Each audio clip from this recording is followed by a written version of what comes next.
My wife screamed that my 5-year-old daughter was ruining our perfect family and demanded I sign away my parental rights. I don't care if she's yours, I never wanted her. She sneered. When I refused, she threatened to leave with our newborn. I looked at my terrified little girl and said, Daddy will never let anyone hurt you. Then I handed my wife something she was not expecting. I'm 34M, divorced father of Violet, 5F, from my first marriage. My ex-wife Michelle died in a car accident 3 years ago, leaving Violet in my full custody. About 18 months ago, I met Rebecca, 29F, at a work conference. She seemed wonderful, charming, successful marketing executive, seemed to get along well with Violet initially. We married 8 months ago, and our son Jake was born 5 months ago. The problem started almost immediately after our wedding. Rebecca began making subtle comments about Violet, how she was too clingy, how she needed to learn independence, how it was weird for a 5-year-old to still want bedtime stories. I brushed it off as adjustment issues, thinking she'd warm up once she got used to being a stepmom. I was so wrong. After Jake was born, Rebecca's mask completely slipped off. She started openly favoring our son, buying him expensive clothes and toys while forgetting to get Violet anything. She'd make Violet eat dinner in her room while we had family time with the baby.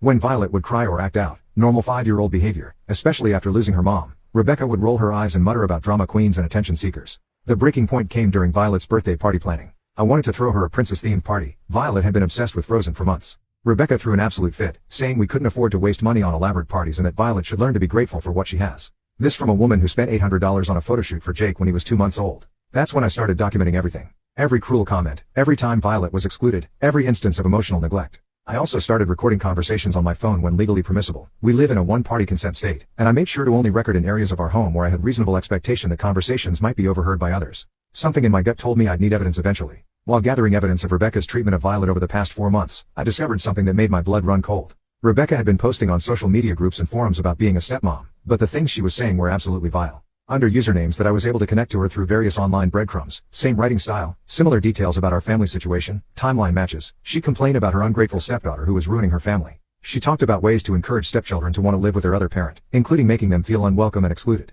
The worst part? She was getting advice from other people on how to manipulate me into giving up custody of Violet. There were detailed plans about creating situations where Violet would act out in front of me, then positioning herself as the victim who was trying so hard but being undermined by a difficult child. One particularly disturbing post read, how do I make my husband see that his daughter from his dead wife is preventing us from being a real family? She's always crying about missing her mommy and it's bringing down the mood in our house. My baby deserves better than being around all that negative energy. Another gem, stepkid accidentally broke one of my expensive candles today. I made sure to cry in front of my husband about how she doesn't respect our home. He bought me an even more expensive replacement and lectured her about being careful. These kids are so easy to manipulate when you know what buttons to push. I screenshot everything. Every post, every comment, every piece of advice she'd received and implemented. The online trail showed a calculated campaign of psychological warfare against a grieving 5-year-old. Rebecca had been following a playbook designed by other vindictive stepparents to systematically break down Violet's sense of belonging in her own home. I also hired a private investigator to document her activities during the day when I was at work and Violet was at school.